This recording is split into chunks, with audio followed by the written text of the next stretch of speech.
स्वदेशी संदेशाला सन्मान मिळत नाही आणि आज हीच परिस्थिती। येशू हा स्वर्गातील पित्याचा एकलौता असं म्हटलं जातं, एकुलता एक कोण आहे? पुत्र आहे।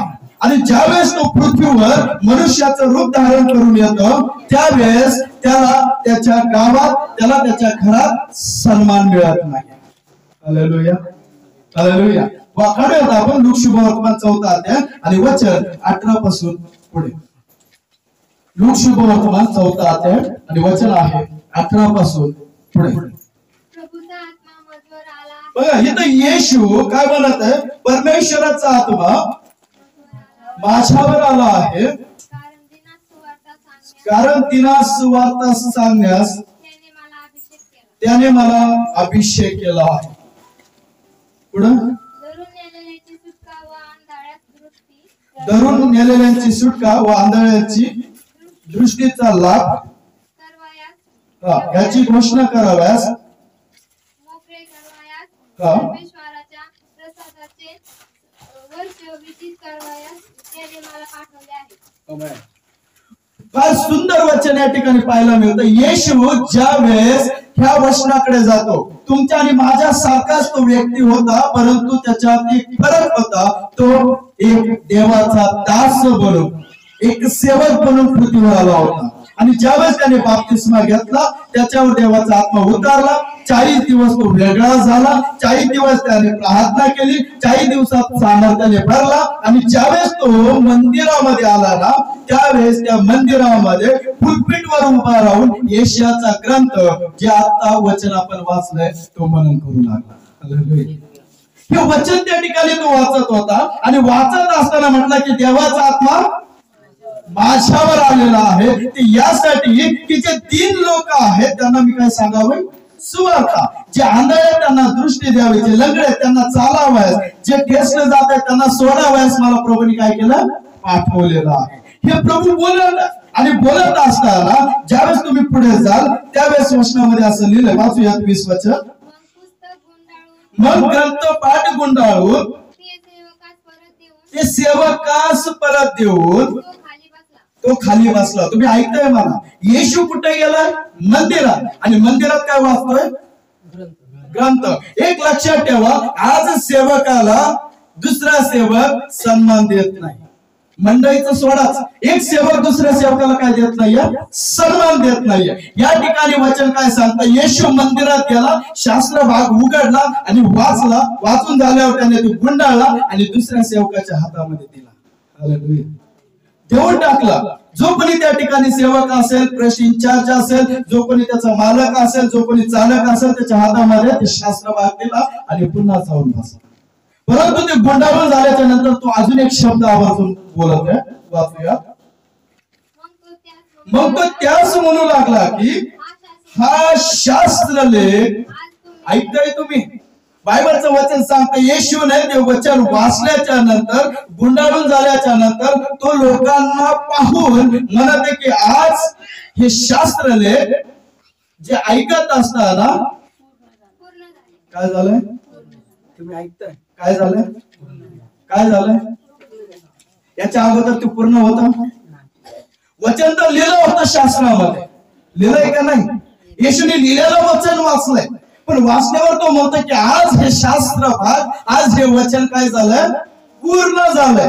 जोपर्यंत सेवक वचन वाचत नाही, जोपर्यंत मंडळी वचन वाचत नाही, तोपर्यंत शास्त्रातले वचन पूर्ण होत।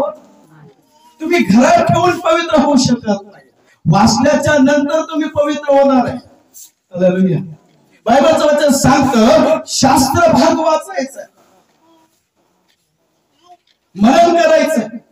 येशू त्या ठिकाणी वाचतो आणि म्हणतो की आज हे शास्त्रलेख पूर्ण झालंय। एक मला तुम्हाला विचारायचं आहे, त्याच्या अगोदर हे शास्त्र भाग कोणी वाचला नसेल का? त्याच्या अगोदर हे शास्त्र भाग कोणी वाचला नसेल?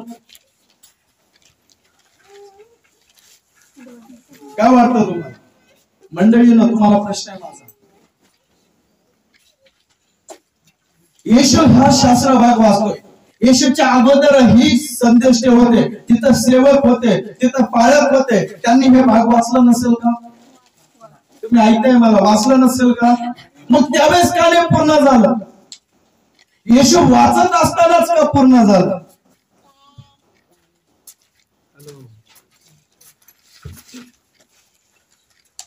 येशू वाचत असतानाच का पूर्ण झालं? त्याच्या अगोदर का नाही झालं?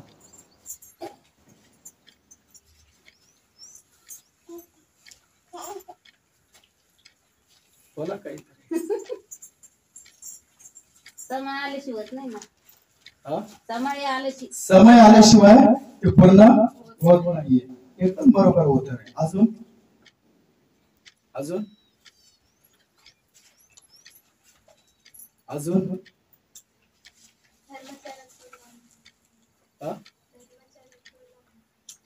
धर्माचरण पूर्ण होण्यासाठी पुढे काय वाटतं तुम्हाला?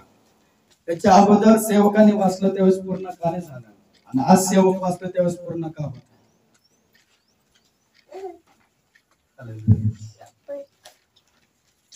एक लक्षात ठेवा, ज्यावेळेस तुम्ही वचन वाचताय ना, ज्यावेळेस तुम्ही शास्त्रभाग मनन करणार आहेत ना, त्यासाठी तुम्हाला लागतो अधिकार. काय लागतं? अधिकार असल्याशिवाय ते पूर्ण होत नाही. असं म्हटलं जातं ना, लग्न लावण्यासाठी अधिकार हवाय, दफन विधी करण्यासाठी अधिकार हवाय, बाप्तिस्मा देण्यासाठी अधिकार हवाय. त्याचप्रमाणे अगदी सेवकालाही परमेश्वराकडून मिळालेला अधिकार हवाय. वचन लहान लेकरं सुद्धा वाचू शकतात, म्हणजे याचा अर्थ ते पूर्ण झालंय का? नाही. अधिकार क्लिअर करतो, वाचा. लोकशुभवर्तमान 4 अध्याय आणि वचन आहे 32. ऐका, येशूच्या शिक्षणावरून ते थक्क झाले, कारण त्याचे बोलणे अधिकारयुक्त होते. येशू कसा बोलत होता? येशू कसा बोलत होता? येशू कसा बोलत होता? बाकीचे लोक तसे बोलत नव्हते. बाकीच्या लोकांना अधिकार कुठपर्यंत माहिती का? संस्थेपुरताच आहे. या संस्थेतला तिकडे जाऊन बोलू शकत नाही, त्या संस्थेतला इकडे बोलू शकत नाही, आणि दोघं करतात कोणाची सेवा? मला वाटतं सगळ्यांनी प्रभूचे 2 भाग केले पाहिजे, अर्धा तिकडं आणि अर्धा इकडं. ऐकताय तुम्ही? जर पालकच पालकाचा सन्मान करीत नसेल ना, तर मंडळी फार दूरची गोष्ट आहे, फार लांबची गोष्ट आहे. तुम्हाला सन्मान करायचंय. आज कदाचित तुमच्या घरातला तुमचा मुलगा पाळत असेल, तुम्ही त्याला मुलगा, तुम्ही त्याला भाऊ, तुम्ही त्याला त्याच्या नावाने हाक मारताय, तुम्ही मोठी चुकी करत आहात. कदाचित तुम्ही त्याला आवाजामध्ये घालता आरोग्य बोलत असाल, तुम्ही मोठी चूक करत आहात. तो एक सन्मान पावलेला व्यक्ती आहे. पवित्र शास्त्रामध्ये अनगिनत सेवक आहेत, त्यापैकी फक्त काहीच लोक निवडलेले आहेत. सगळेच नाही, सगळ्यांना सन्मान नाही मिळाला. काही लोकांना प्रभू म्हणतो, मी तुला ओळखत नाही. प्रभू म्हणतो, मी तुला ओळखत नाहीये, आणि ज्याची ओळख प्रभूशी ना, प्रभू त्याला ओळखतो. प्रभू म्हणतो, मी त्याला ओळख. हा माझा कोण आहे? परमप्रिय. हा माझा कोण आहे? परमप्रिय. आपण ओळखत नाहीये. येशू सुद्धा अशाच प्रकारे त्या ठिकाणी संदेश देतो, आणि देत असताना म्हणतो की आज हे शास्त्र भाग पूर्ण झालं. हे ऐकून मंडळी ज्या ठिकाणी बसली होती ना, त्या लोकांना चुरचूर लागली. काय लागले? समजतं मी काय बोलतोय? हळहळ लागली. तुम्ही त्याला दुसऱ्या भाषेतही समजून घेऊ शकता, दुसऱ्या शब्दातही त्याचा अर्थ समजून घेऊ शकता. चुरचूर लागणं म्हणजे काय? अरे हा तो व्यक्ती आहे ना. वाचा बरं, लोकशुभवर्तमान 4 अध्याय आणि वचन आहे 22 पासून पुढे. तेव्हा सर्वांनी त्याच्याविषयी आपली मान्यता दाखवली, म्हणजे त्याची काय केली? वाहवा केली आहे.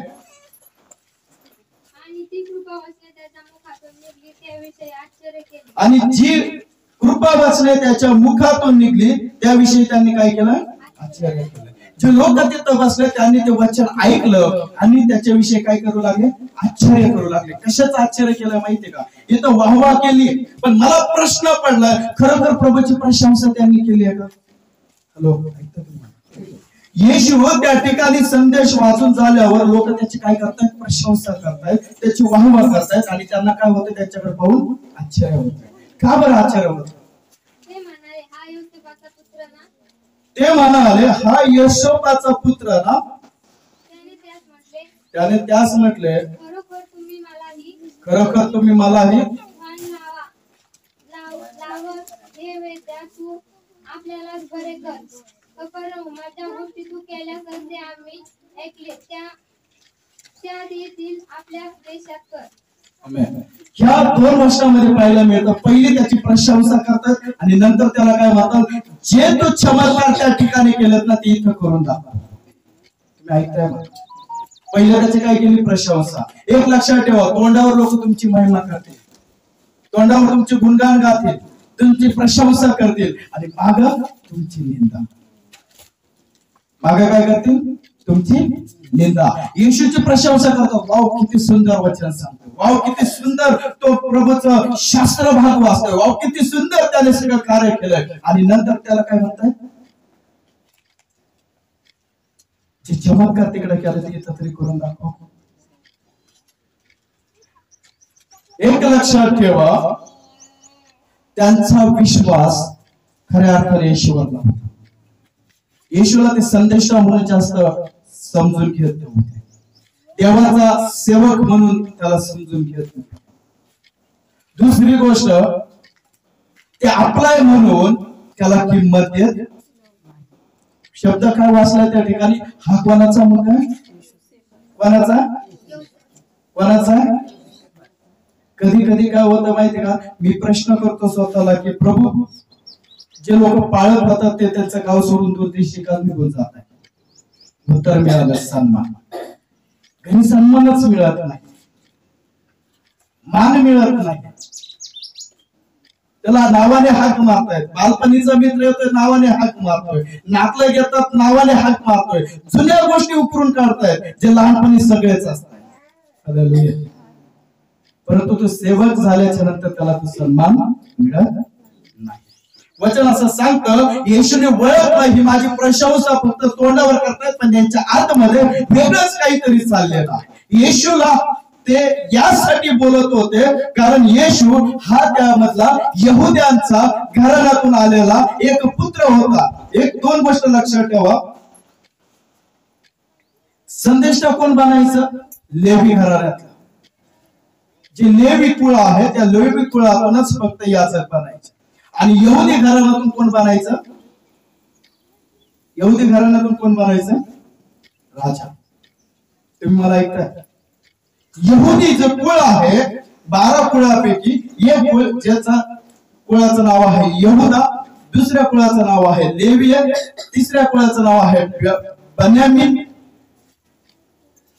हे तुम्ही ऐकलं असाल. आणि यहुदी जे कुळ आहे ती येशूचं कुळ आहे. दावीद सुद्धा यहुदी कुळातून आहे. आणि दावीद कोण आहे, बोला, दावीद कोण आहे, त्याची जात झाली. दावीद कोण आहे, राजा. मग राजा जर तो असेल तर येशू सुद्धा दाविदाच्याच घराण्यातून आलाय. येशू कोण आहे, कोण आहे. पण राजा कसा असतो, खानदानी राजा. येशूचा जन्म कुठं झालाय, तुम्ही ऐकताय, येशूचा जन्म कुठं झाला. आपण आज पाळत लोकांना कशा दृष्टीने पाहतो का, ज्याच्या अंगामध्ये कोट आहे, ज्याच्या गळ्यात टाय आहे, ज्याच्या पायात बूट आहे ना, ज्याच्या हातामध्ये पर्स आहे, ज्याच्याकडे 4 व्हीलर गाडी आहे, तोच फक्त पाळक आहे, बाकी पाळकच नाही. जो शुद्ध भाषा बोलतो, जो इंग्लिश बोलतो तोच पाळक आहे, बाकी कोणीच पाळक नाही. ज्याचा मोठा चर्च आहे, ज्याला काय म्हणतात ना सगळेजण मानतायत, जे सुशिक्षित आहे तोच पाळक, बाकी पाळकच नाही. आपला हा दृष्टिकोन आहे मंडळीचा. जो जागा राहतो तोच पाळक आहे. आमच्या संस्थेतला पाळक आहे, बाकी कोणताच पाळक नाही. आज मी तुम्हाला जे संदेश देत आहे त्या संदेशाचा विषय आहे सेवकाचा आदर करणे. सेवकाचा आदर करणे. आज सेवकाला आदर मिळत नाही. हो, मी हे सांगेन, सेवक आदराचा, मानाचा, सन्मानाचा भुकेला नाही. पण जर माझा परमेश्वर त्याचा सन्मान करत असेल ना, तर त्या परमेश्वराच्या प्रजेनेही सन्मान करणं गरजेचं. येशू म्हणतो, जो कोणी माझ्या सेवकाला थंड पाण्याचा प्याला प्यावयास देईल तो बोला, तो ज्यावेळेस बायबल वाचेल त्यावेळेस लक्ष द्यायचं, इतर वेळेस माझ्याकडे लक्ष द्यायचं. तो कशाला मुकणार नाहीये. प्रतिफळ माहिती कशाला म्हटलं जातं? प्रतिफळाला. परत एकदा, जो कोणी माझ्या सेवकाला थंड पाण्याचा प्याला देईल तो कधीच. अनेक जण पालकाच्या शब्दावर निराश होतात, दुःखी होतात आणि काय करतात, पालकांपासून दूर जात आहे. तुम्हाला हे माहिती नाही की जो पालक बनतोय ना, त्याने पालक बनण्यासाठी कितीतरी गोष्टीचा त्याग केलेला असतो. सहज पालक बनत नाहीये. आपण म्हणतो तो पालक आहे का, तसा पालक आहे का? तुमच्या जवळ पालक जरी गेला, तुम्ही हातात हात देत नाही, तुम्ही त्याला वळत देत नाही, हरकत नाहीये. जो कोणी देवाच्या दासाचा सन्मान करीत नाही, लक्षात ठेवा, हजारो प्रार्थना केल्या, लाखो रुपये जरी भंडारा तुम्ही टाकले ना, तरी सुद्धा तुम्हाला काय मिळणार नाही.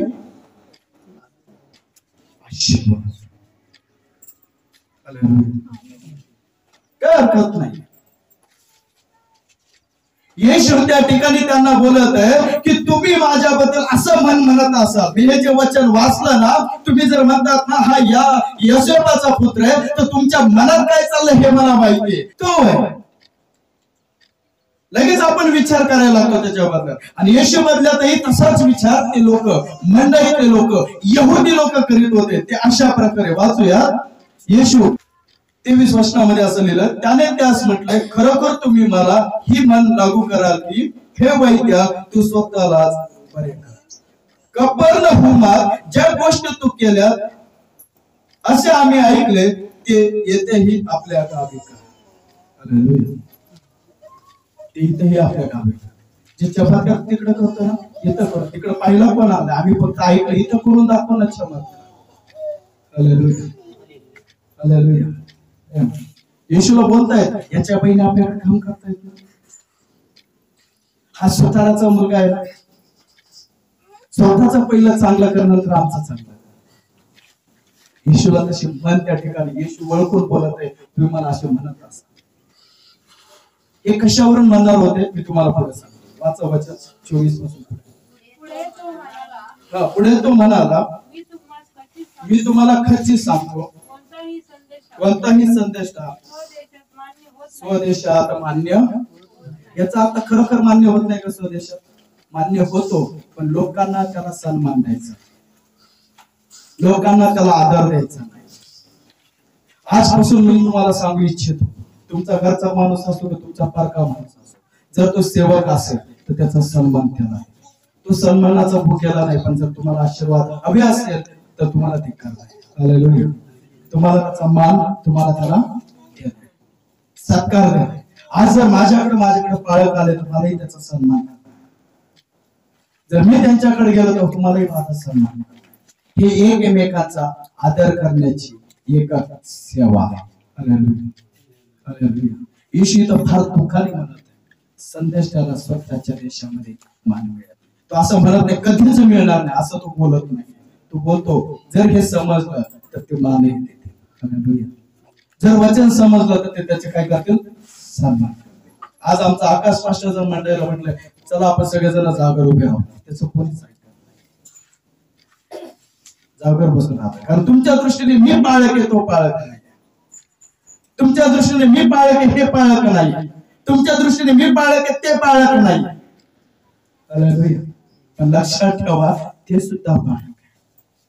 हजारो लोकांमधून निवड होते ती पाळकाची. वाचूयात बरं वचन ते.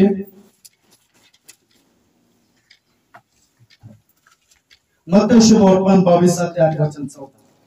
मत्ती शुभवर्तमान 22:8 आहे.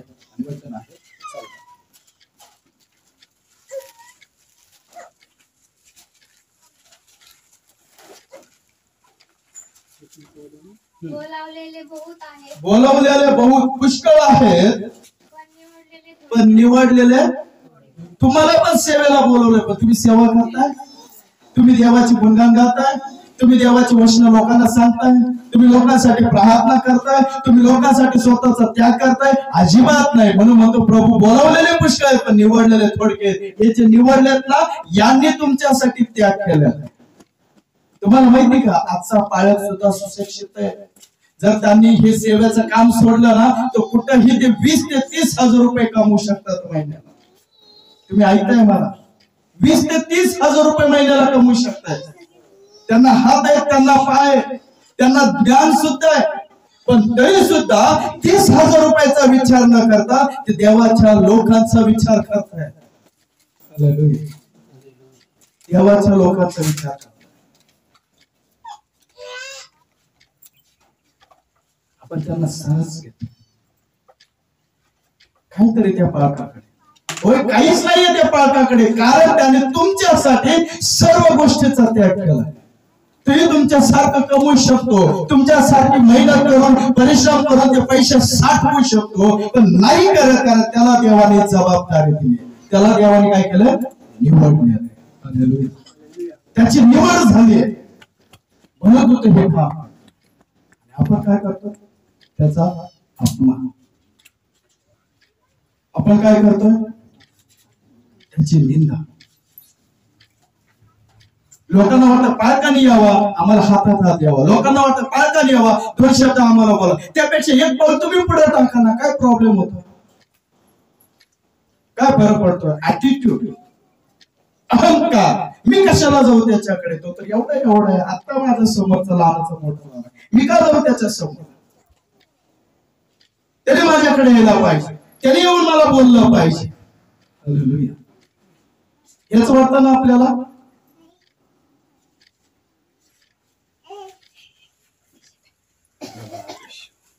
बोला प्रभू येशू मसीह की. बोला प्रभू येशू मसीह की. येशूला या ठिकाणी सन्मान का देत नव्हते? पुढे वचन वाचूयात आपण. आणखी मी तुम्हाला खरे सांगतो. येशू इथं मंडळीला बोलत आहे, त्याच्या समोर बसलेलं त्याला ऐकावंय. तो म्हणतो आणखी मी तुम्हाला खरे सांगतो, एलियाच्या काळी 3.5 वर्ष आकाश बंद राहून सर्व देशात मोठा दुष्काळ पडला होता. त्या काळी इस्रायला पुष्कळ विधवा होत्या. तुम्ही ऐकताय? तोच एलिया, ज्या एलियाला परमेश्वराने कावळ्याच्या हाती जेवण पाठवलं. पुष्कळ त्या काळात सुद्धा कोण होत्या? विधवा स्त्रिया होत्या. लोकांना काय वाटतं? ज्याच्याकडे हजारांची गर्दी ना, तो सेवक आहे, असंच वाटतं ना? ज्याच्याकडे सिस्टीम आहे, ज्याच्याकडे वाद्य आहे, ज्याच्याकडे वर्शिप टीम आहे, ज्याच्याकडे सर्व काही, तो सेवक आहे. ज्याच्याकडे काहीच नाही, तो सेवक नाही. एक लक्षात ठेवा, सेवक लहान असो का सेवक मोठा असो, देव त्यांच्यामध्ये कधी लहान मोठा करेल नाही. समान त्यांना करतोय. हालेलुया. जितका तो काम करतोय तितकाच हा काम करतो, तितकंच काम करतो. एलिया ज्यावेळेस सेवा करत होता त्यावेळेस पुष्कळ विधवा होत्या, पण परमेश्वराने सगळ्या विधवेकडे नाही पाठवलं, त्याला एकाच विधवेच्या घरी पाठवलं. ती गरीब होती, तिच्याकडे खायचा प्रॉब्लेम झाला होता, एकाच भाकरीचं पीठ तिच्याकडे होतं आणि ते खाऊन मायले कमरणार होते. अशा विधवाकडे त्याला पाठवलं, एकाच व्यक्तीकडे. कोणाकडे पाठवलं? एकाच विधवेकडे. पुष्कळ विधवा होत्या. गेला का तो तिकडं? नाही गेला. एकाच व्यक्तीकडे, एकाच विधवेकडे गेला. पुढे काय लिहिलं वाचूया? तरी त्यातील एकीच्याही कडे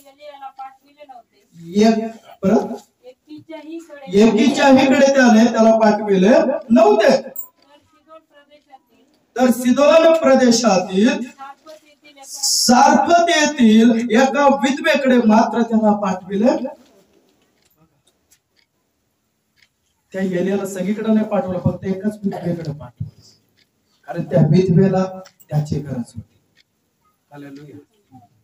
त्याचप्रमाणे सेवकाला तुमच्याकडे का पाठवलं? कारण तुम्हाला त्या सेवकाची गरज होती.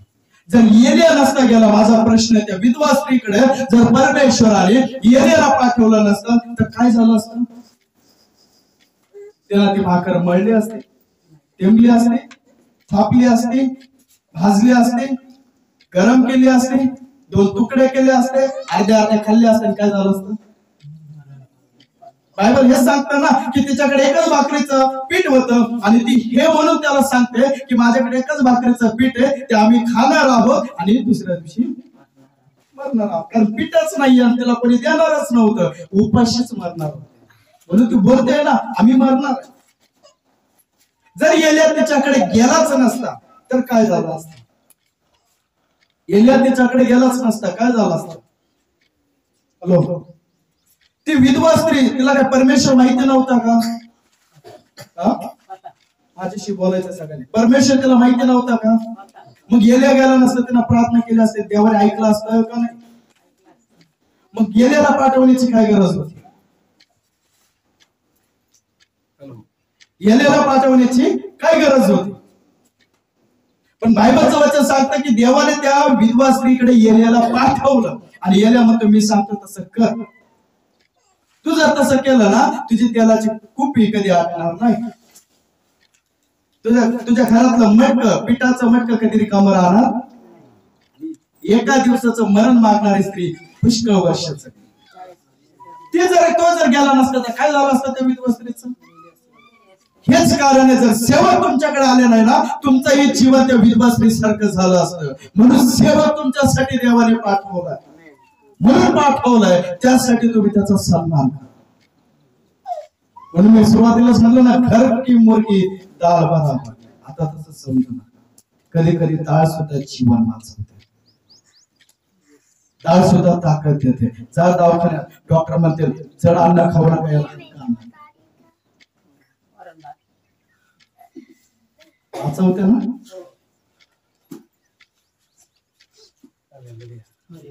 पुढे वाचूयात.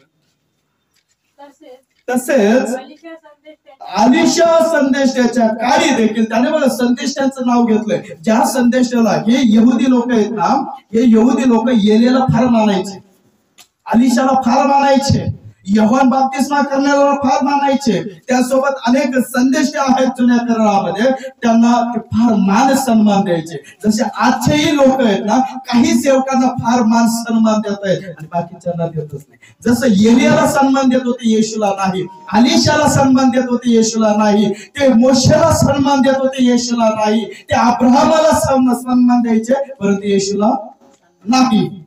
म्हणून येशू काय म्हणत आहे की ज्या एलियाबद्दल तुम्ही बोलताय ना, तुम्हाला वाटत होतं एलिया सगळ्या गोष्टी करतात, पण लक्षात ठेवा एलियाला त्या विधवेकडे पाठवलं. पुष्कळ विधवा होत्या, तिकडे नाही पाठवलं. अलिशाचं पण उदाहरण देतं. ते अलिशा त्याच्या काळामध्ये, ज्या अलिशाचं तुम्ही वर्णन करताय ना, ज्याचा सन्मान करताय ना, त्याच्याकडे येणारे लोक पाहून, त्याच्याकडे येणारी गर्दी पाहून, त्याच्याकडे असणाऱ्या सुखसुविधा पाहून. पण लक्षात ठेवा त्याचा दुसरा भाग मी तुम्हाला सांगत आहे, वाचा की तसेच अलिशा संदेशाच्या काळी देखील इस्रायलात पुष्कळ कुष्ठरोगी होते. किती लोक होते? शब्द किती आहे? शब्द कसा? पुष्कळ कुष्ठ रोगी होते, तरी त्यांच्यातील कोणीही शुद्ध. तुम्ही ऐकताय मला? अलिशा त्याच्या काळामध्ये खूप कुष्ठरोगी लोक होते, पण त्यातला कोणीच शुद्ध झाला नाही, म्हणजे बरा झाला नाही. पुढं तर सूर्याचा नामान मात्र काय झालाय? नामान माहिती तुम्हाला? नामान कोडी माहिती तुम्हाला? 7 वेळा यर्दन नदीत त्याने डुबकी घेतली. तो नामान पहिल्यांदा डुबकी घेतली, बरा नाही झाला. दुसऱ्यांदा घेतली, नाही झाला. चौथ्यांदा घेतली, नाही झाला. 5व्यांदा घेतली, नाही झाला. 6व्यांदा पण रागात घेतली, नाही झाला. पण 7व्यांदा घेतल्यावर मात्र. म्हणून मी तुम्हाला सांगतो, 1 दिवस जाऊ द्या, 2 दिवस जाऊ द्या, पण 7व्या शब्दा दिवशी आठवण ठेवून घ्या, त्या दिवशी तुम्ही बरे पाहता. शब्दात दिवशी चर्चेमध्ये या. लोकांना शब्दात दिवशी मला फार वाईट वाटतं. रविवार तुमचा मटणाचा दिवस नाहीये हो प्रियानो, बाजाराचा दिवस नाही, तो तुमचा देवाचा दिवस आहे. त्या दिवसात पहिल्या देवाला लोक शरीराची चिंता करते, आत्म्याची करत नाही. तुमचा आत्मा जर काढून घेतला तर मला तुमचं शरीर चालवून दाखवा.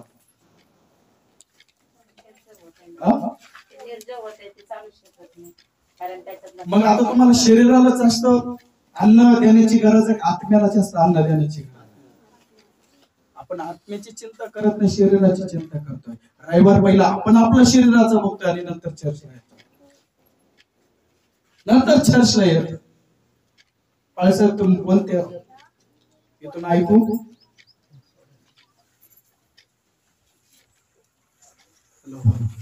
बोला प्रभू येशू मसीह की जय. आज तुम्हाला निश्चय करायचा आहे, तुमच्याकडे आलेला बाळक हा तुमचा आदर आहे, तुमच्याकडे आलेला बाळक हा तुमचा आशीर्वाद आहे. नका देऊ. बाळक अपेक्षा करत नाही थंड पाण्यासाठी, कुठेही गेलं की त्याला देऊ दे. तो म्हणतो मी मरुभूमीतूनही पाण्याच्या नद्या वाहिल्या, पाणी वाहित खडकातूनही तो पाणी काढणारा परमेश्वर, तो त्याच्या दासाला तसं मरू देणार नाही. तो एलिया दुष्काळाच्या दिवसामध्ये तो या नदीच्या तीरी बसलेला होता, पण उपाशी मरू दिला नाही देवाने. कावळ्याच्या हाताने त्याला जेवण, कावळ्याने साथ सोडली, विधवेला तयार केला. जर मी म्हणतो विधवेने जर त्याची साथ सोडली असते ना तर त्याने कोणाला तरी तयार केला असता. मला माहिती येशूकडे हजारोंच्या संख्येने गर्दी आली, कोणीच मदत केली नाही, पण एक छोट्या लेकराला देवाने उभा केला आणि त्याने त्याचे 5 भाकरी आणि 2 मासे. तो अपेक्षा नाही करत तुम्ही द्या म्हणून, नाही ना मी दुसरा उभा करतो, तो नाही तर मी तिसरा उभा करतो. पुष्कळ आहे तेव्हा. पण मला वाटतं तुम्ही तुमची संधी सोडत. हे लोक माझी महिमा करणं थांबले ना, हे तोंडे ओरडू लागले. माझी महिमा मी कोल्हापूर नाही करू.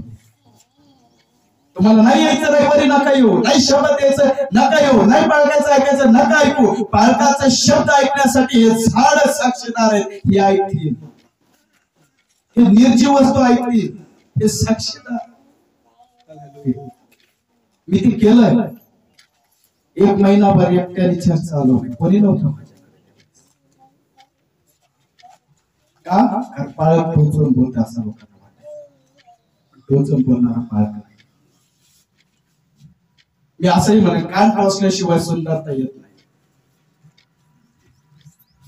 खरंय काय? कान टोचल्याशिवाय सुंदरता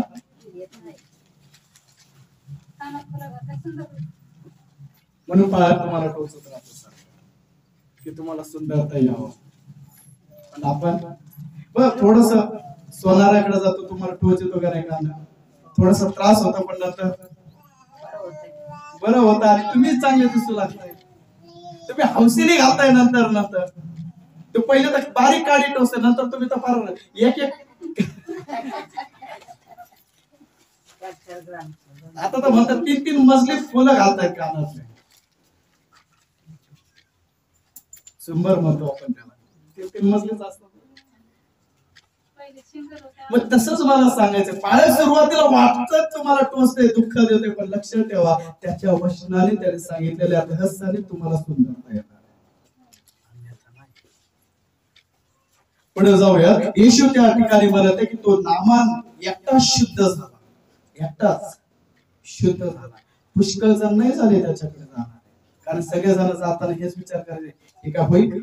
आपण आपल्या लोकांनी सांगितलेलं कधीच ऐकत नाही, आपल्या घरच्यांनी सांगितलेलं आपण कधीच ऐकत नाही. एक लक्षात ठेवा, मी बरं सांगतो, ही संस्था मनुष्याने निर्माण केली, तुम्हाला यातलं काहीच माहिती नाही. नुकसान करून ठेवू नका.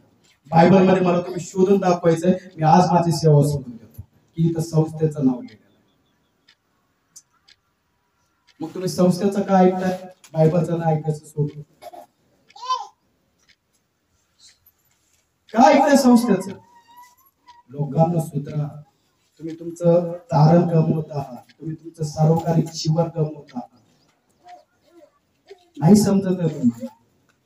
मी परत तुम्हाला सांगतो, बायबल वाचा. जर आमचे शब्द तुम्हाला वाईट वाटत असतील, आमचे शब्द तुम्हाला चुकीचे वाटत असेल, आमचे शिक्षण चुकीचं वाटत असेल, तर तुम्ही हे वाचा. मग लक्षात ठेवा, मग ठरवा की तो बाळक चुकीचा आहे का बरोबर आहे. वाचा बरं योहान 14 आणि वचन 12. योहान शुभवर्तमान 14 आणि वचन 12. ऐका, येशू म्हणतो मी तुम्हाला खचित सांगतो, मी जी कृत्य मी जी कृत्य केली आहेत ती माझ्यावर विश्वास ठेवणार ऐकताय तुम्ही, ती माझवर विश्वास ठेवणाऱ्या ती माझ्यावर विश्वास ठेवणाराही करेल. विश्वास ठेवणारे करेल. अजून एक दुसरं वर्जन वाचा बरं. ती माझ्यावर विश्वास ठेवणाराही करेल आणि पहिल्यापासून.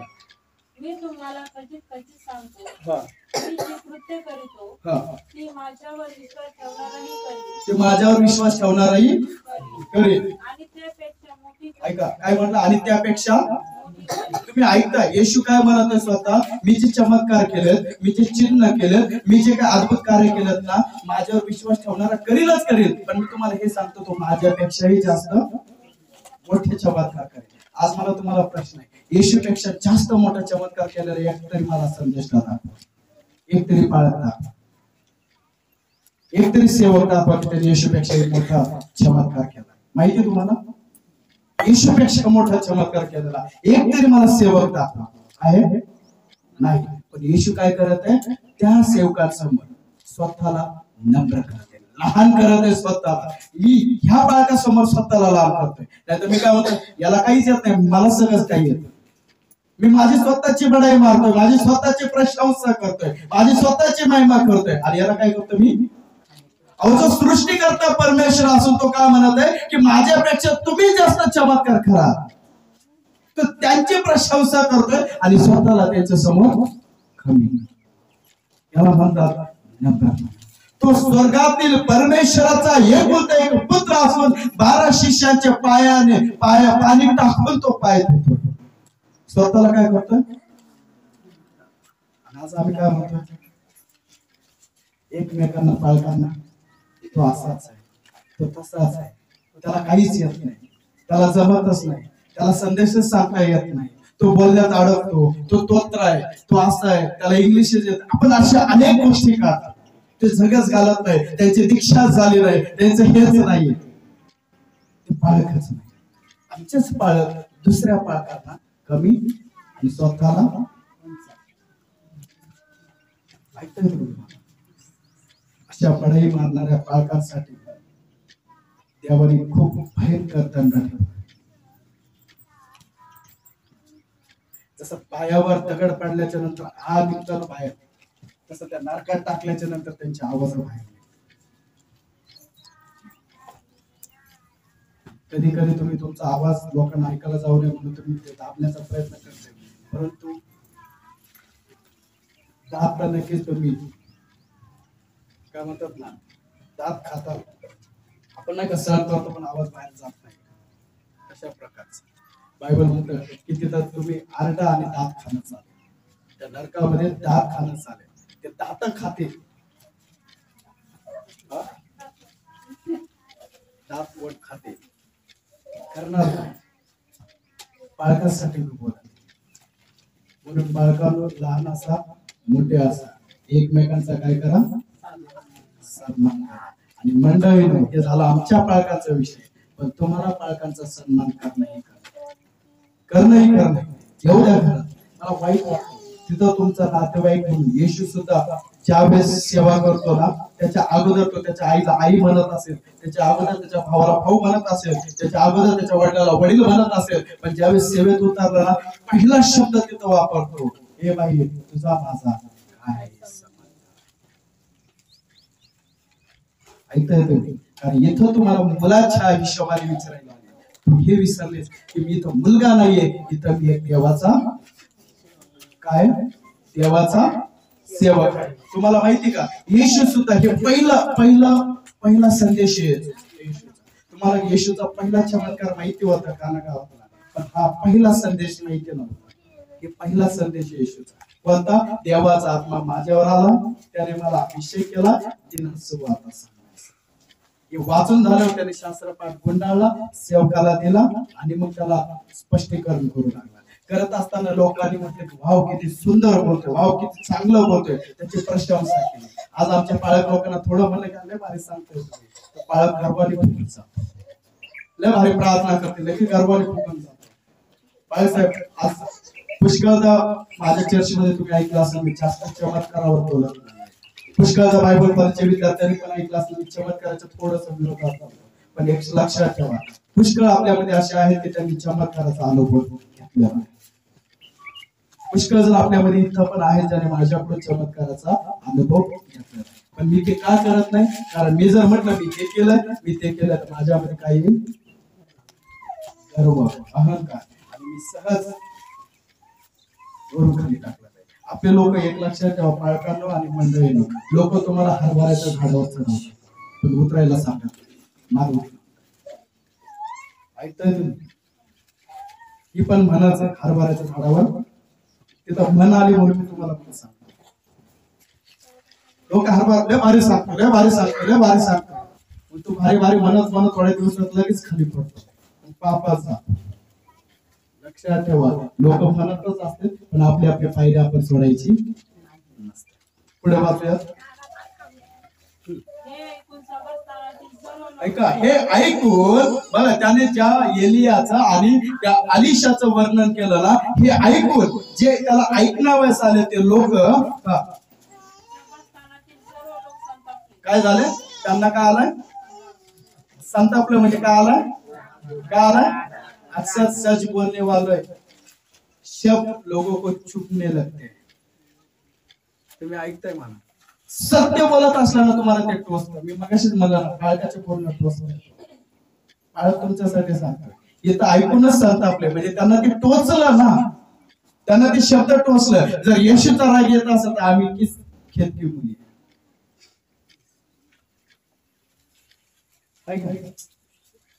येशूचा राग आला तो देव असून सुद्धा लोकांना त्याच्या बोलण्याचा राग आला. आमचं काम नाही. पण एवढं फरक आहे, ते लोक येशूला मानत नव्हते, तुम्ही येशूला मानणार आहे म्हणून तुम्ही लवकर समजू शकता. ते लोकांना संताप आला. पुढे वाचूया. त्यांनी उठून त्याला काय केलं? गावाबाहेर काढले आणि ज्या डोंगरावर त्याचे गाव वसले होते त्याच्या कड्यावरून त्याला लोटून देण्यास त्यावर नेले.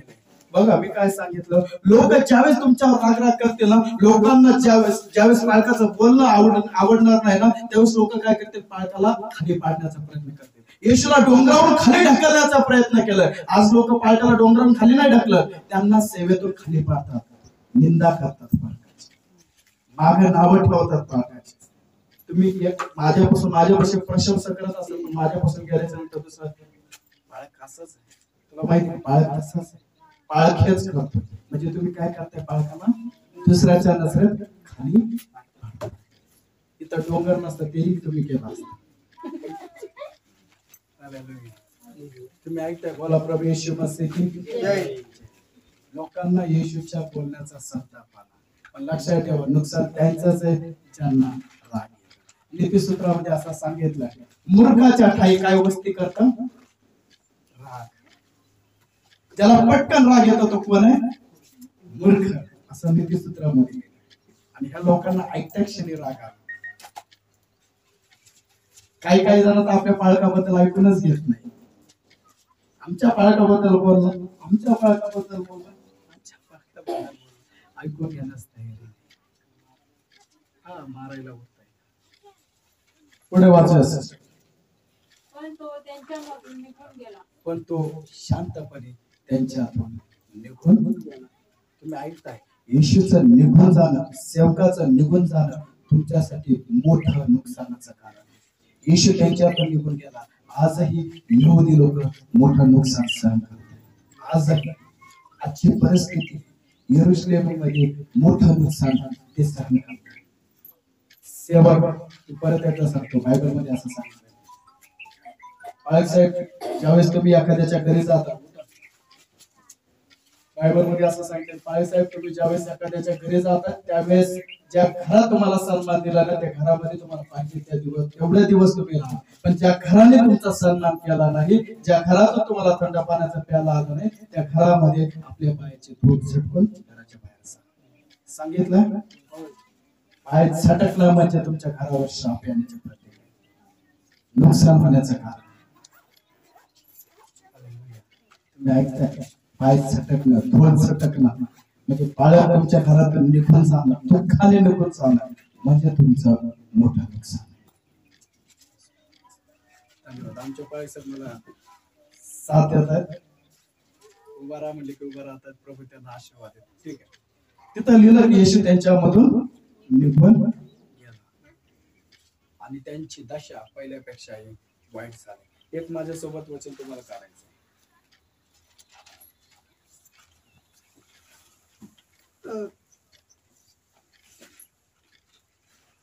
पहिले थेसलोनिकरास पत्र 5वा अध्याय 12 आणि 13 वचन.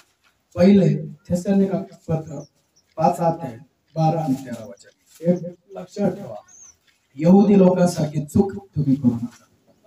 सेवकाचा सन्मान करण्यास विसरू नका. आजपासून पत्नींनो, लेकरांनो, सगळ्या त्याच्या नातेवाईकांना तुमच्या समोर जरी लहानाचा मोठा झाला त्याला पाळक साहेबाशिवाय मात्र बोलू नका. पाळक आहे तो पाळकच बोलला पाहिजे.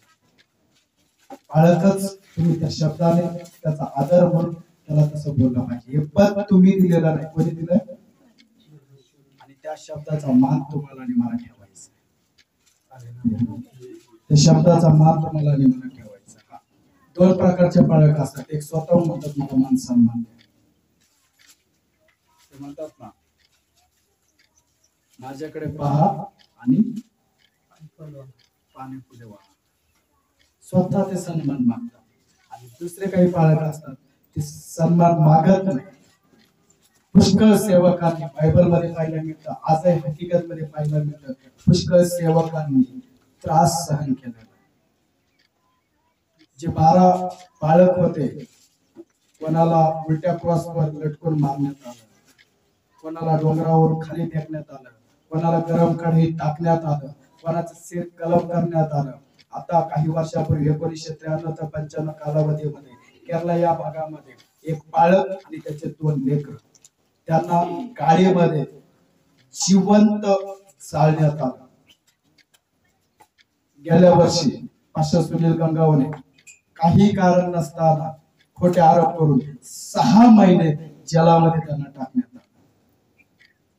तुम्ही ऐकताय मला? बाळक किंमत नसते ह्या गोष्टीची, ती फक्त तुमच्यासाठी. तरी सुद्धा मी छत्तीसगडच्या माझ्या लोकांशी काही संपर्क आहे. ते असेच जेलामध्ये जातात आणि बाहेर येतात परत सेवा करतात. आणि जेलामध्ये जाण्याचं कारण काय? फक्त सेवा. ज्याला जातात बाहेर आले की परत सेवा करतात, परत ज्याला जातात परत बाहेर येतात सेवा करतात. पण सेवा अजूनही सोडलेली नाही सोडत. हे फक्त एक दिवस तुम्ही करून दाखवा. तुम्ही एकदा का जेलात गेले, ज्याला सोडाच हो, ज्याला लय लांबचे प्रश्न आहे. एकदा फक्त 4 चौघ तुमच्याकडे होते आणि म्हणा प्रार्थना करणं बंद कर. तिथून पुढे मी तुम्हाला लिहून देतो, तुम्ही प्रार्थनाच बंद करा. प्रार्थना आपले शब्द असे. मला चांगलं माहितीये, पैठण मध्ये ज्या घरामध्ये मी संदेश देत असताना त्याला नगरसेवकाने त्या घरावर पत्रावर दगड मारले होते आणि मला म्हटलं होतं प्रार्थना बंद कर, प्रार्थना बंद कर. तरी प्रार्थना चालूच राहिली, पण त्यांनी मला काहीच केलं नाही. फक्त दगड प्रार्थना बंद होत नाही तोपर्यंत टाकत राहिला. आणि एक दिवस आला असा की 3 महिन्याच्या कालावधीमध्ये त्याच्या घरालाच घर चिटकून मला भाड्याने मिळाला आणि तिथं जाऊन मी सेवा केली. परत आलंच नाही मला तो शांत बसला. आजही तिथे लोक साक्षीदार आहेत, आजही साक्षीदार आहेत. ज्या भागात मी राहतो ते नगरसेवक आजही मला भेटतात. फक्त तोंडाकडे बघतो, काहीच बोलत नाही. काय घाबरायचं? म्हणून संत पौल सुंदर म्हणतो, मला जगणारी ख्रिस्त आणि मंडळी मरण्यास तयार नाही, पण सेवक मरण्यास तयार आहे. आणि पहिला सेवक मेला तोच ते पण मरण्यास तयार असतात ते म्हणजे सेवक. म्हणून सन्मान करा. आणि त्यांना मरण्याची हौस नाही की त्यांना आयुष्याला कंटाळ येत म्हणून मारायचं नाही. ते मरतात फक्त तुमच्यासाठी आणि देवासाठी. फक्त जीव सोडून देणं म्हणजे मरण नाही. उपाशी राहणं सुद्धा मरण नाही. चांगल्या गोष्टीची सुख सुविधा ची अपेक्षा इच्छा न धरणं सुद्धा मरण नाही. चांगल्या गोष्टी जे त्यांना मिळत नाही त्या गोष्टी सुद्धा मरण नाही. हालेलुया. तुम्ही ऐकताय मला? एक सुद्धा एक मरणाचं काम काढलं तुम्ही. पहिले थेसलोनिकरास पत्र 5वा अध्याय आणि 12 ते 13 वचन. वचन काय सांगतं? जर तुम्हाला वाटत असं तुमचा नाश होऊ नये, तुम्हाला एक गोष्ट करायची. वाचा. बंधुजन हो, बंधुजन हो, आम्ही तुम्हास विनंती आम्ही तुम्हास विनंती करीतो की की तुम्हामध्ये जे श्रम करतात जे श्रम करतायत प्रभूमध्ये तुम्हावर असतात तुम्हा बरोबर असतात व तुम्हास बोध म्हणजे तुम्हाला संदेश देत आहेत, त्याचा तुम्ही काय करा. आता हे मी म्हणतोय का, हे वचन कुठं लिहिलंय? जे तुम्हाला संदेश देत आहे म्हणजे जे पाळक तुम्हाला सांगतायत, प्रभू बद्दल शिकवतायत, त्या पाळकाचा तुम्हाला काय करायचंय. अनेकांना वाटत असेल अरे इतके वेळ पाळक बोलतोय मग याला मान मिळत असेल म्हणूनच बोलतात. नाही, मलाही माझ्या मंडळीतले लोक मान सन्मान देतात, पण इथं लिहिलंय म्हणून मी तुम्हाला सांगतो की तुम्हाला काय करायचंय. पाळकाचा तो तिकडे काही करू. लोक म्हणतात त्याने पैसे घेतले त्याने उडवलं, आता त्याचा पाहून घे, देव त्याला शिक्षा दे. मला फार वाईट वाटतं. माझे ख्रिस्ती लोक पाळकाला म्हणतात दानावर जगतोय. पाळसा तुम्हालाच एकट्याला नाही बोलले, मला सुद्धा बोलले. हा 10,000 रुपयासाठी भुकेले असतात. आम्हाला सुद्धा बोलले 10,000 रुपयासाठी भुकेला असतात. तुम्हाला माहिती एक काळ होता 2020 ते 22 मध्ये, माझ्या पत्नीचं चांगलं माहिती. त्यावेळेस पैशाची कदर मला नव्हती. खूप पैसे पाहिला कदर नव्हती. आम्ही 10,000 रुपयासाठी भुकेलेले नाहीये, लक्षात ठेवा. आज आमच्या पालकाला एका ख्रिस्ती विश्वासाने शब्द वापरलाय की दानाच्या पैशावर मटणं आपण खातो.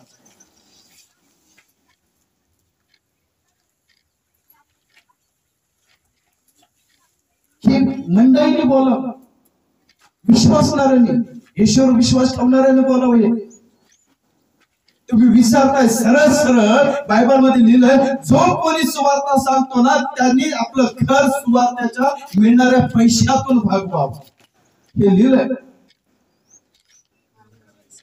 माझा विश्वास आहे की तुम्हाला नक्की हे वचन समजले असेल.